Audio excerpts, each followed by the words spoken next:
Assalamualaikum warahmatullahi wabarakatuh. Berjumpa lagi dengan kami, yaitu Deus Spasi NIAAA. Dimanapun teman-teman berada, semoga kita diberikan hidayah oleh Allah Subhanahu Wa Taala. Dan pada hari ini kami akan menceritakan kisah 7 sosok pahlawan Islam yang menginspirasi karena kepribadiannya di masa Rasulullah Sallallahu Alaihi Wasallam. Bagi yang telah mendengarkan, semoga kita diberikan hidayah oleh Allah Subhanahu Wa Taala. Yang belum mendengarkan, mari kita simak sama-sama. Siapa tahu ada kenyanggalan, mungkin ada yang salah, dapat dikomentar di bawah. Ayo langsung saja ke kisahnya. 7 sosok pahlawan Islam yang menginspirasi karena kepribadiannya. Dalam sejarah pengembangannya, Islam memiliki pahlawan-pahlawan yang sangat luar biasa. Selain Nabi Muhammad SAW sebagai utusan dan pembawa wahyu Allah Subhanahu Wa Taala, ada juga pahlawan-pahlawan Islam yang ikut menyebarkan dakwah Islam ke seluruh penjuru dunia. Para pahlawan Islam ini juga terkenal sebagai sosok pemimpin yang adil dan bijak. Mereka dikenal bukan hanya sebagai sosok pemberani, tetapi juga seorang yang saleh dan kualitas ibadahnya sangat terjaga. Kepribadian dan kualitas ibadah mereka yang baik karena mengikuti jejak Rasulullah SAW. Kepribadian para tokoh pahlawan Islam ini patut juga kita jadikan contoh dalam kehidupan sehari-hari, terutama dalam urusan cara mereka beribadah hingga bagaimana sikap mereka bersosialisasi di kehidupan sehari-hari. Siapa sajakah pahlawan Islam itu? Sosok pahlawan Islam yang patut kita teladani yang pertama adalah Khalid bin Walid. Nama yang satu ini sudah tidak asing lagi di telinga kaum muslimin dan sejarah Islam. Khalid bin Walid adalah salah satu pahlawan Islam dan jenderal perang yang hebat dan tak terkalahkan. Beliau dijuluki sebagai pedang Allah yang terhunus. Khalid bin Walid merupakan salah satu sahabat Rasulullah SAW yang sangat ditakuti musuh di medan peperangan. Bahkan sebelum memeluk Islam dan membela Islam, Khalid bin Walid merupakan seorang jenderal medan perang bagi pihak kaum kafir. Banyak peperangan yang telah beliau pimpin di masa dakwah Rasulullah SAW seperti penaklukan tanah Arab dan Mesopotamia. Khalid bin Walid berhasil meraih kemenangan dalam perang, salah satunya perang Yarmouk. Salah satu kepribadiannya yang perlu dicontoh adalah jiwa lapang dada dan bersahaja yang ada di dalam diri Khalid bin Walid. Hal ini ditunjukkan Khalid bin Walid di saat masa Khalifah Umar bin Khattab. Pada saat itu, Khalifah Umar mengganti jabatan Khalid bin Walid dengan orang lain. Tetapi Khalid bin Walid menerimanya meskipun pada saat itu tidak ada kesalahan sama sekali yang dibuatnya. Beliau selalu menuntaskan pekerjaannya dengan sempurna. Setelah sukses, kepemimpinan pun ia arahkan kepada pengganti, yaitu Abu Ubaidah bin Jarrah. Khalid bin Walid tidak mempunyai obsesi dengan ketokohannya. Dia tidak menjadikan popularitas sebagai tujuan. Itu dianggapnya sebagai sebuah perjuangan dan semata-mata mengharapkan ridha Allah Subhanahu Wa Taala. Yang kedua adalah Abu Ubaidah bin Jarrah. Abu Ubaidah bin Jarrah adalah salah satu sahabat Rasulullah SAW yang memeluk Islam yang paling awal. Beliau memeluk Islam atas ajakan Abu Bakar As-Siddiq dan mengucapkan kalimat syahadat sehari setelah Abu Bakar. Beliau pernah bergabung dalam perang Badar. Di masa saat itu ia harus menghadapi ayahnya sendiri, Abdullah ibn al-Jarrah, yang berada di pihak kaum kafir Quraisy. Beliau harus menghilangkan kemusyrikan yang bersemayam dalam pribadi ayahnya. Sosok Abu Ubaidah mendapat gelar sebagai orang kuat yang terpercaya oleh Nabi Muhammad SAW. Sifat Abu Ubaidah yang jujur dan amanah membuat Rasulullah SAW menunjuk Abu Bakar Ubaidah sebagai komandan. Abu Ubaidah juga diutus untuk pergi ke Yaman mengajarkan Al-Quran dan sunnah di sana. Abu Ubaidah juga menjadi satu-satunya sahabat yang mendapat kesempatan bekerja dan berdakwah di luar Madinah. Abu Ubaidah juga menjadi pemimpin umat di Syam. Yang ketiga, Hamzah bin Abdul Muthalib. Hamzah bin Abdul Muthalib adalah pahlawan Islam yang juga sahabat sekaligus pamannya Nabi Rasulullah SAW. Beliau adalah saudara persusuan Nabi Muhammad SAW yang memeluk agama Islam pada periode pertama atau dikenal sebagai Al-Sabiqun Al-Awalun. Sama halnya seperti paman Rasulullah SAW yang lain, Hamzah adalah sosok pelindung dan sangat sayang kepada keponakannya tersebut. Jika ada hinaan kepada Rasulullah yang datang dari kaum Quraisy, beliaulah orang yang pertama kali membela Rasulullah SAW. Meski pada saat itu ia belum masuk Islam. Setelah masuk Islam, Hamzah bertindak sebagai pelindung Nabi Muhammad SAW dan memeluk dakwahnya secara terbuka. Selama mengikuti Nabi Muhammad SAW berdakwah, Hamzah bersama dengan Ali bin Abi Thalib bersama-sama berusaha menjaga Nabi Muhammad dan gangguan kaum musyrikin Quraisy. Hamzah terus menampingi Nabi Muhammad SAW, bahkan ikut hijrah ke Madinah. Hamzah bin Abdul Muthalib adalah sosok paling terdepan dalam membela Islam, terutama ketika kaum Quraisy gencar menghasut yang memicu peperangan. Pada saat akan berlangsung perang Badar, untuk pertama kalinya Rasulullah SAW mempercayai Hamzah sebagai penegak bendera Islam dan beliau dijuluki sebagai singa Allah. Namun dalam perang Uhud, Hamzah harus gugur syahid. Kematian Hamzah dalam perang Uhud diketahui Rasulullah SAW dan menjadi luka terdalam hingga mengemparkan seluruh kaum muslimin. Yang keempat, Asamah bin Zain. Asamah bin Zain adalah salah satu pahlawan Islam dan komandan perang di zaman Rasulullah SAW yang paling muda. Beliau diangkat menjadi komandan perang oleh Rasulullah SAW di saat usianya 18 tahun. Asamah bin Zain adalah salah seorang sahabat yang mendapat bimbingan langsung dari Rasulullah SAW. Mendidiknya dan menumbuhkan jiwa kepemimpinan padanya. Asamah tumbuh sebagai pemuda yang cerdik dan pintar, berani luar biasa, bijaksana, pandai meletakkan sesuatu yang pada tempatnya. Tahu menjaga kehormatan, senantiasa menjauh diri dari perbuatan tercela. Pengasih dan sebaliknya, dikasihi banyak orang, takwa, berhati-hati dan mencintai Allah Subhanahu wa taala.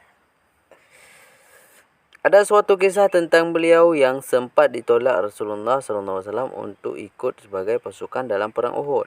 Alasannya pada saat itu usia Usamah masih terlalu kecil mengikuti perang.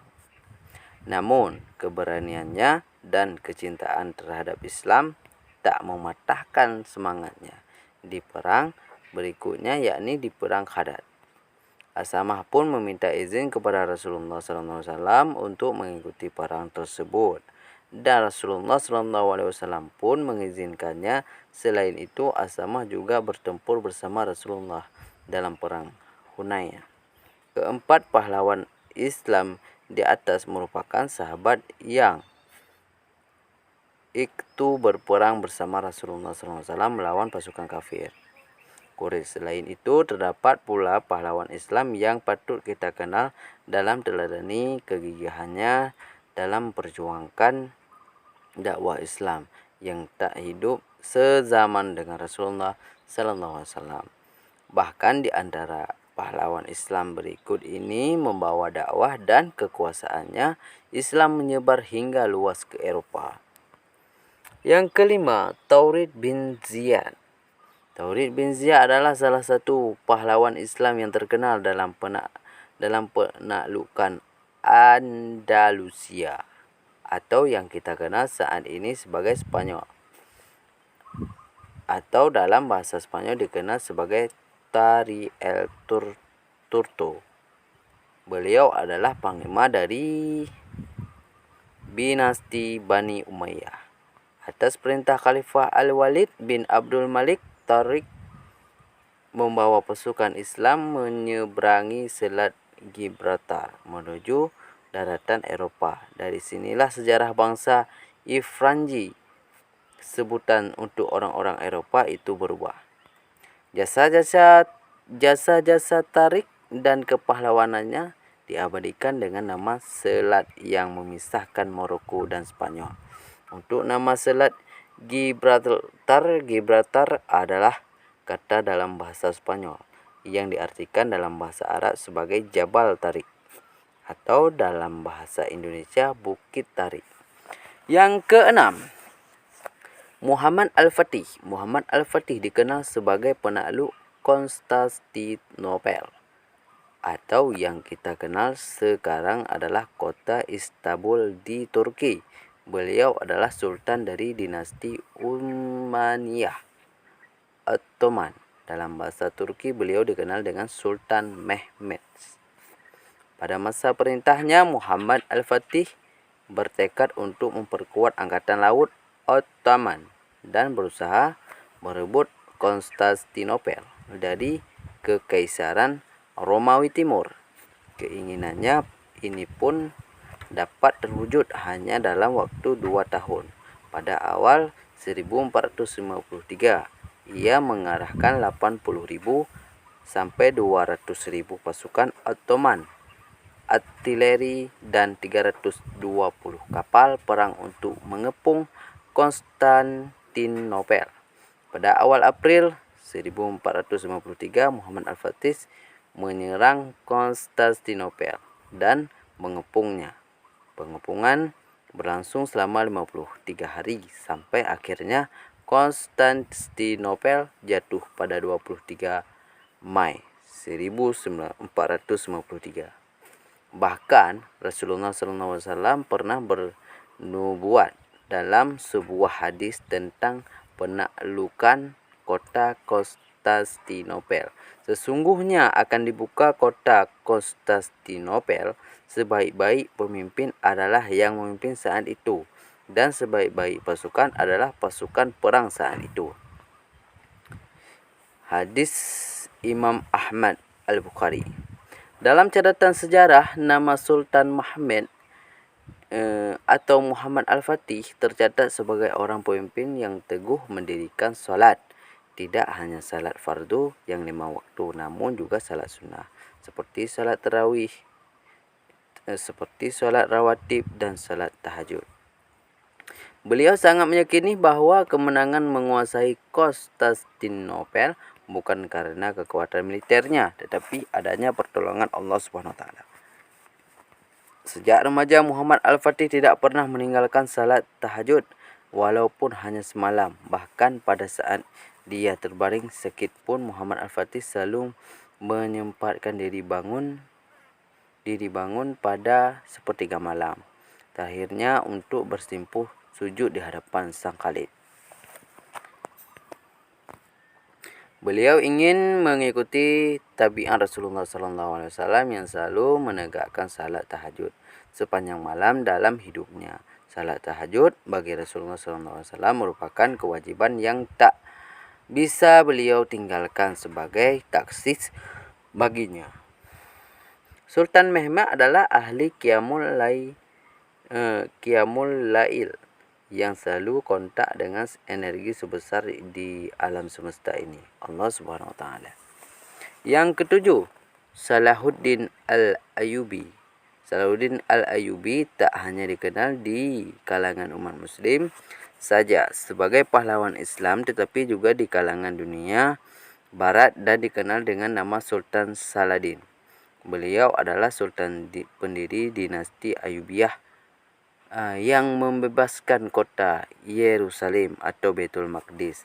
Dalam hidupnya, Sultan Salahuddin Ayyubi menyibukkan diri dalam berjihad.